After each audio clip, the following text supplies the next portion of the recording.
right? The second part is that it's one of the most powerful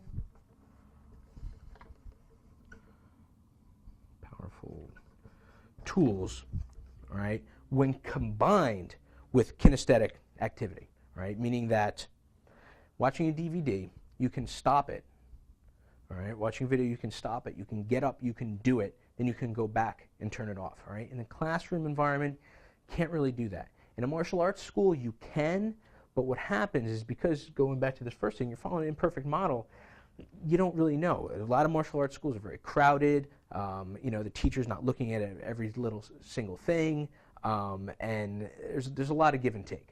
Obviously, the perfect environment is to do everything, all right? But you know, not a lot of people have the time or the means to do that. So, which is why we're looking at even close combat training, bringing it down to baseline level self-defense. It's something that you can do regardless if you have time, ability, if you're in perfect physical shape or not.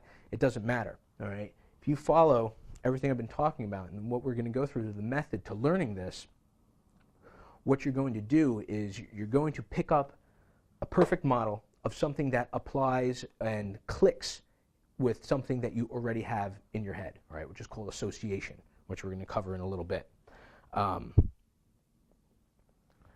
But to use the multimedia tools, especially the ones that come in close combat, you don't have to worry about not learning the best. All right, of not learning what you're supposed to be doing, of not having the tools at your disposal, not having the skills that you're supposed to be learning. So it's very, very important to, if you have any sort of click in your brain, like, oh, how can I learn from DVD? It's very important to throw that out the window, because you're thinking archaically. And that with modern technology and modern multimedia, it's very, very important to use everything at your disposal to learn. Now, there's a little problem that when we get to next, which is why the whole by the numbers and accelerated battlefield combative system was developed for close combat, for public education, for military education, because when learning kinesthetically, you have to be mentally at the exact opposite level of what happens in a regular training environment, meaning that training environment, you're amped up, right? You're excited, you're up, you're moving around, whatever else. Problem is that your brain doesn't respond to that because it triggers that fight or flight mechanism, right? And all those neural gaps, right? Instead, you have to be relaxed. And the way you become that, and the way you follow and learn, is what we're going to cover next.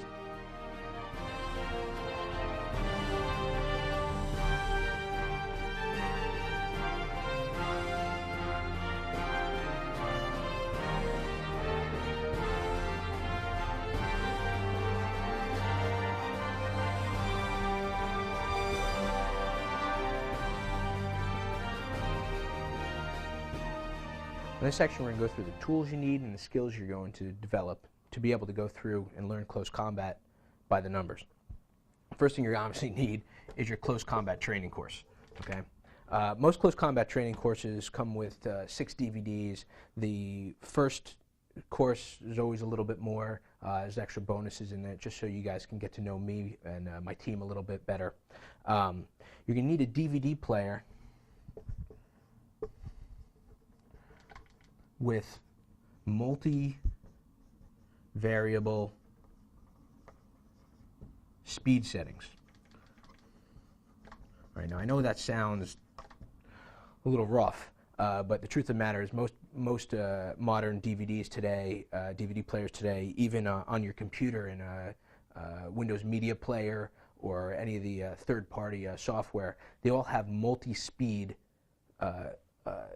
settings, meaning that you can decide how you want to play the video, whether it's 2 times speed, whether it's 1.5 times speed, whether it's 5 times speed, whether it's 10 times speed. The best kind would be if you can play it at either 1.5 times speed or at 2 times speed with sound. Reality is that once you get to 3, 4, 5, 10 times, it doesn't matter whether you have sound or not, because it's just going to be blur, right? But if you can find something with 1.5 times speed or 2 times speed with sound, it's only going, and everything in between. And again, Windows Media Player does have this if you have proper settings on your computer. We'll take a look at that in a little bit. It's going to be able to let you get through this material much, much quicker and much, much more powerfully also. All right, marble composition books. All right, Close Combat Training, DVD player with multivariable speed settings. All right. All right, these are exactly what you used to use in school. All right, just these. All right, I really recommend using these because they're easily filed.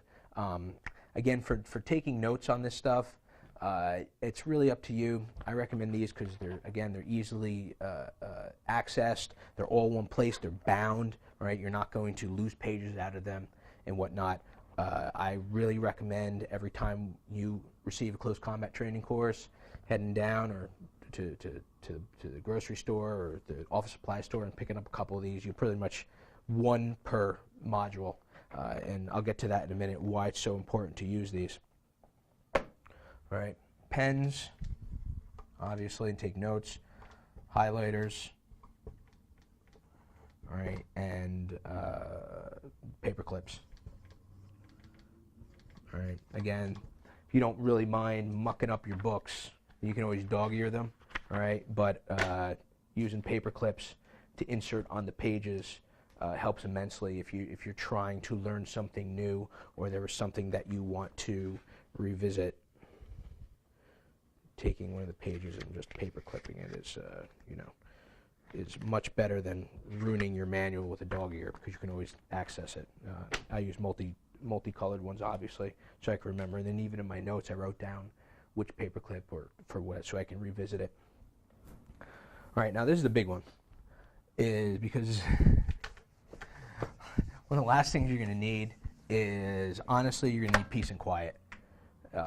Learning effectively takes a lot of brain power, and your brain is more than capable of doing it, whether you believe you can or you believe you can't, whether your past experiences in learning have been harsh or they've been easy.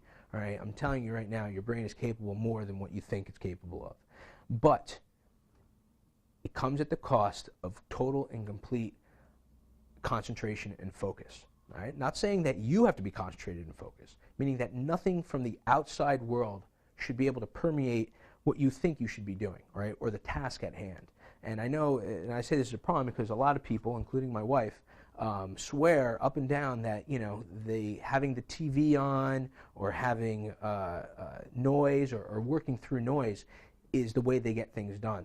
And that's not the way they get things done, because what they're using that for is a crutch to block out expanded and creative thoughts, right? To keep them linear thinking. Well, you don't think just linear, right? If you're thinking in a line, right, you have to pick up all this other stuff, right, which are associations, which we're going to cover in a second, like I said, right? You have to pick all this other stuff up. If you are just learning in a line, this is what school teaches you to do. Just learn in a line and block all this other stuff out, right? And being in a sterile environment like the school system, or being in a crowded environment like with the TV on, or working in an airport or stuff like that, is not conducive in either level to incorporating both sides of the brain, right, left and the right, to associate everything in your past experiences, right, into what you're learning today, right? So peace and quiet. I mean, literally, when I learn stuff, I lock myself in a room. No TV, no radio, unless I am obviously watching a DVD or listening to something. But if I'm trying to read a book or a manual or really concentrate on something, peace and quiet is absolutely a necessary key to learning this. The other thing that you're going to need is time. Again, we put quite a bit of material in it for you, and the reason I do that isn't because so you have to memorize every single thing, because that's ridiculous. That's going back to the old school thought of martial arts, that or the modern thought of martial arts, that, well, listen, you have to do A so you can remember to do B so you can remember to do C, which is nonsense. That doesn't work in a real combat environment. You have to be able to draw from everything new you're learning onto your past experiences to form those core neural pathways, so you're able to respond, not react, but to respond quicker or more effectively. So time for this stuff, even though we give you a number of DVDs, a number of audio products, a number of CD-ROMs, a number of everything, right? It's all relative, and you really should only be taking an hour for each individual instructional DVD. And that includes everything. That includes going through the manual, right? That includes going through and taking notes like I'm going to show you. That includes reviewing it over and over and over again. And after that hour, you're really not going to be able to, or not need to watch that ever again. And the 6 DVD that we provide, the Commando DVD, is really what is needed for you if you wanted to, A, watch it for enjoyment purposes, or if you want to pick up everything that I taught on the other 4 or 5 DVDs, depending what came in which module close combat you're into right now. Again, time is relative to what your subconscious thinks can get done. So if I'm telling you right now that it takes an hour and you're per DVD, and each DVD is almost an hour, and you say, how can I possibly, watch this, read this, take notes, highlight, put paper clips in? How can I watch an hour DVD and do all that stuff and actually know it? Well, again, it's only relative what you think can get done. In the time, in that hour time, I'm going to show you next is the actual by the numbers method of how to take that hour and break it down into different segments of educational and accelerated learning to really make this stuff stick in your brain, so you're not stuck watching the instructional DVDs over and over and over again, unless of course you want to show them to your friends and family and teach them to others, which now brings us right into the skills you're going to need. All right, skills you're going to need for accelerated kinesthetic learning and the by the numbers method. Right, number 1 is air fighting. Air fighting is literally just like playing air guitar. It's getting up and shadow boxing, right, whatever I'm showing you. Right, there's no need at this point when learning to hit something, and in fact you should definitely not be hitting a bag or a training partner or something else while you're learning this stuff. Right, afterwards, when we hit the review process, that's when you do it, and I'm going to cover that later. Right, but when you're learning this stuff, if you feel the need or you find something that, based on your past experiences or something that you've seen before or the associations, right, that you feel comfortable with, and you want, say, edge of hand, right, or chin jab, right, or tiger claw, and you need to get up and do them, well then absolutely get up and do them. Take that second. You can pause the video, you can pause the audio, you can put down the manual, get up and do it in the air, right, because that's going to reinforce those neural pathways. Do not hit something at this point, because what that's going to do is bring you back down into your emotional pain or pleasure, right? And hitting something, even if it's a soft bag, is not necessarily always nice, right? And when you hit that pain, it's going to shove you back in that reptilian brain. You're going to go into fight or flight mechanism. You're not going to learn anything, right? Only in the air, all right? Close combat vernacular. On some of the DVDs, I talk about primary and secondary hand. Your primary hand is always the hand closest to your head or closest to your opponent, right? So whether you're on the ground, right, and you're like this, right, this is my primary hand, this is my secondary hand. If you are my opponent right now and I'm standing, right, in our ready stance, okay, whatever hand is closer, primary hand, secondary hand. Just some very, very quick language that you need to pick up so we're all on the same page. Number associations for movements. This was one of the original skills that I taught for accelerated kinesthetic learning, and it's changed over the last 15 years. I've been showing this stuff, and it's really that numbers, when we go back to the associations,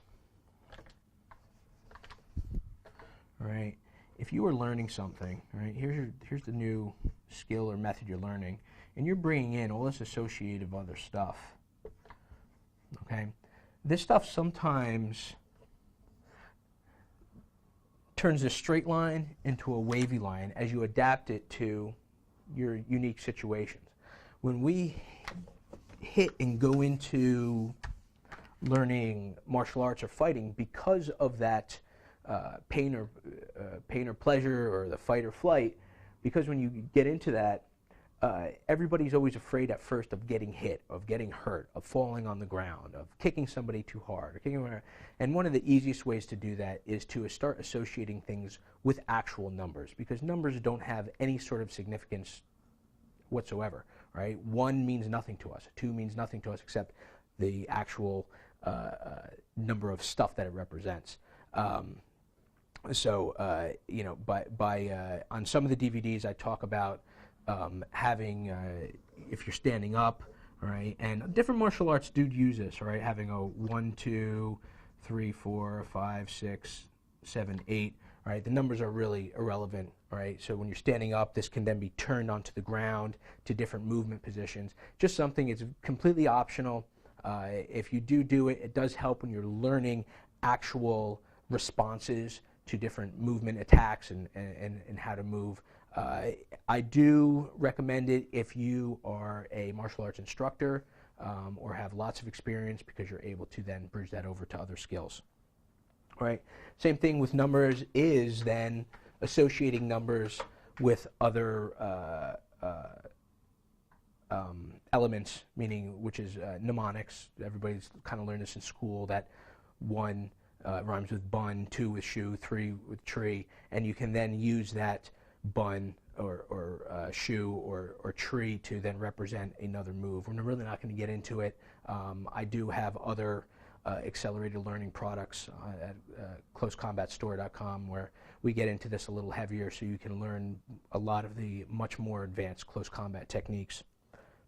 Mind mapping, we're going to cover in the next section. Right? It's literally how to take notes. A lot of people, and it's funny, a lot more people than I realized actually know how to do this, and which is great because it's a very, very powerful technique. But what it does, it's actually teaching you to take notes the way your brain actually works. So it's great. We're going to cover that in the next section. All right. Then finally, something that I cover on every single one of my DVDs, all right, is learn by teaching others. It's really, really important for your learning process to get out there and teach this stuff to other people. All right. Showing it to other people is great, all right? Watch DVDs together, whatever else, right? But you actually watching this, learning the way I'm telling you to learn, right, and then going out and teaching somebody else is the absolute best way to learn anything. Is it going to be perfect? No, all right? But you're going to try your hardest when teaching somebody else, right? And that's going to really forge a very deep and a very clean neural pathway. And it's absolutely imperative that you get out there and teach this stuff to other people, especially those that you love and care about. All right, so on the next section, we're really going to get into the by the numbers method. We're done with all the explanation and the science stuff and whatever else. We're going to get into the hardcore of how and what you actually need to do to get this stuff right into your memory so you can do it once, fire and forget.